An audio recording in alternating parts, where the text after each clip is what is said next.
Alright guys, welcome back to the channel. I want to share with you a very common kind of question that we get asked around Fibonacci. And everyone knows about Fibonacci in trading. Everyone knows that there are certain ratios that are respected and how you can use them in your trading. And some people are unsure how you use the retracement tool and the extension tool.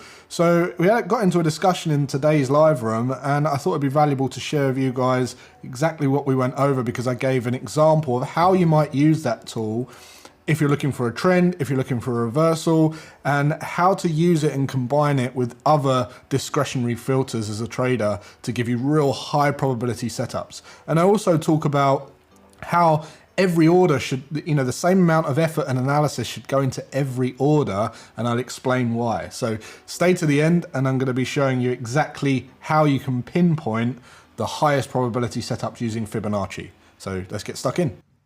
Let's talk a little bit about the Fib Extension Tool then, so you guys can really see how this stuff can work. Because a Fib Extension Tool is typically used in a trend, okay? And it's used primarily to predict where a market is like to extend to. If you are a trend trader, trend following trader, you are looking for an extension. You're looking for, you're looking to get long or get short based on what direction the trend's in, and you're looking for an extended move to take targets. That's what a trend trader does. They don't take targets just at the lows or the highs.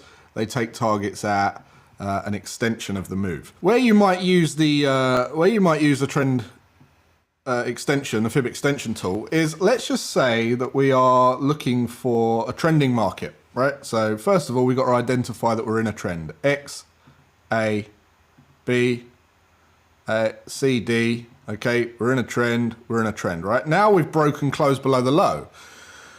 Now you might have been looking to get in up here, or you might be waiting for a confirmation of the break and close below. Either way, let's just say you're a trend following trader and you're looking to short this market. Ideally, you'd be looking to short, right?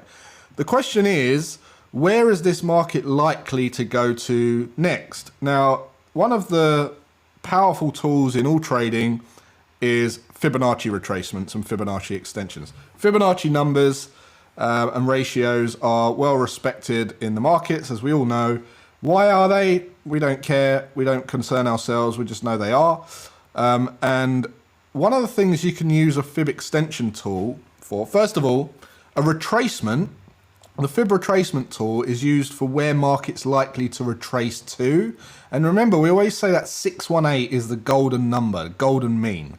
So what you're doing is you're waiting for a pullback, and then on this pullback, you're trying to catch the move at the most high probability zone of a reversal, so it continues down, right? So you're trying to capture the high, basically, to sell high and buy low, right? Now, the Fib retracement tool is used to identify where market's likely to pull back to. Now, if we bring on our Fib retracement tool and go from swing high to swing low, you can see that 618 retracement right there. Okay, so already you can see how that's respected that Fib retracement. 618, the golden mean. We just about tipped that area and then rolled over, okay? We actually just passed the 50%. So between the 50% and 618, we rolled over. Now, we're on a roll now, so now the question is, where's market likely to go next? Now, if I bring on my Fib Extension Tool and go from the same high to the same low, right, and back up, you're going to see that the 127 extension is down at 1048. The 1618 is up at is down at 0873. Now, me personally, if I was a trend following trader, I still wouldn't be comfortable shooting for beyond the 127 extension. That's a nice extension of a trend. Conventionally, that's a great place to look for an extension. But what I would urge you to do is, I wouldn't purely trade off of fibs. I know there's people who trade off of fibs. What I like to do is just use them as confluence, okay, and confirmation, as basically a scoring system. So what I would be more inclined to do is to add some more filters on this. So for instance, I could bring on a equal measured move. So I could clone this, and I could go, right, okay, do we have any confluence there? Great, we've got a 1414 extension lining up with the equal measured move. Another thing you can do is a Fibonacci inversion. So you bring on the extension tool and you go from the pullback to the previous low and back up, okay? And you can see we've got that 1618 inversion. So all of a sudden what we're doing is we are starting to iron out a real nice little high probability zone here of where market's likely to go to. And then finally what I'd like to do is bring a kind of horizontal line down to that level and look back and see if that is a major structure level. Now look, right? So if we look just historically, just recent history, okay, we can see that we've got 1, 2, 3, 4, 5, 6, 7, 8. 8 levels of respected, that price level has been respected 8 times just since, on the higher time frame since September 19.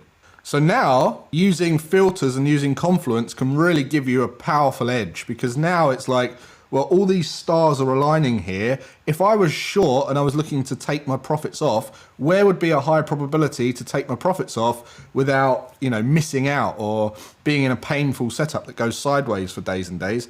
Well, look, you might want to get your orders just above this area, right? Mightn't you?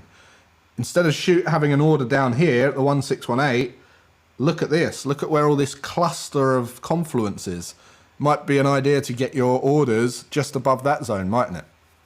But it also means, we also know that these levels are like magnets. If you can build this confluence that strong, the market is likely to test that zone. So if you're short, it's likely to go down there. Where your orders want to be to take your profits, obviously just above that zone. But it also can dictate whether the move's worth taking or not. Because you might find that where your stop loss has to go just doesn't provide you enough risk reward. So in this particular situation, if you waited for this pullback and you got in on this lower low lower close, this 3-bar reversal here, you would have entered that market about 1410. Okay, and if you're shooting for that extension and your stops are above, you know, your stops are above previous structure, say, you've got a nice reward to risk, 1.3 to 1. So that's one case of how you might use a Fib extension tool. You can also use this if you are looking for, let's just say that you're a counter trend trader, okay, and you're looking for areas where you might want to buy this up. So you're looking for the counter move, you're looking to buy the pullbacks. Typically, you're not looking for a big move when you're looking for counter moves, unless you're at the end of a trend like a head and shoulders or something like that. But let's just say that you're looking at where this market's likely to go to next and then pause. Well, then you can use it in that situation as well, because look, this is a level where we're likely to see a strong area of support. So then you might go, okay, I'll wait to see price push down there, and then I'll look for my entry reasons. I'll look for my entry signal, and I'll be taking targets below. Again, you do the analysis again. You do the confluence. You're thinking like the other traders, as many other traders as you can. So for every bit of analysis, where you're looking to take targets, shouldn't just go on your opinion. It should go on where is a safe place and high probability place that market's likely to go, but not struggle to get beyond. And you want to put your target at the optimum position, right? And the same thing should be done for your stop losses. Your stop losses should be at a place where they're not likely to be taken out before we see the move take place. So you want to be doing all this analysis for your stop loss, your entry, your stop loss, and your targets, right? So where's the like, if I'm looking to buy this up as a counter trend trader, where is price likely to go to the most without seeing any resistance? Well, let's bring on the Fib retracement. Again, 382 pullback, that looks good. That's previous structure support. It's just below that level, 382 retracement. If I draw on a horizontal line at the 382 retracement, what happens previously? Oh, look, I've got a major level of structure here, major level of structure here. It was then resistance, resistance, resistance. It was support, support, support, and so on. You're putting the same effort into target taking and stop loss placement as you are a entry. And the reason being is because they're all orders. Your stop loss is going to be someone else's sell order. Your stop loss is going to be someone else's buy order. If you can do this and use this confluence, every one of your orders is going to be played differently. Make sense? We're looking at high probability zones for your entry, but we're also looking at high probability zones for your stop loss and high probability zones for your targets, because they're all orders. We want the target to be hit. We want the stop loss at a position where it's not likely to be hit. I see a lot of traders focused on where to get in, but they have no focus on where to get out or where their stop loss is. And it's just like that causes them to not let their winners run, and they take profits early, or they just keep moving their stop loss because they've got no plan. All right, guys, so that's it. Hopefully you got value from that. If you want to hear about any other topics on trading or wealth creation related, let me know in the comments and I'll be happy to do a video on that. Till next time, have a great rest of your day and I'll see you then.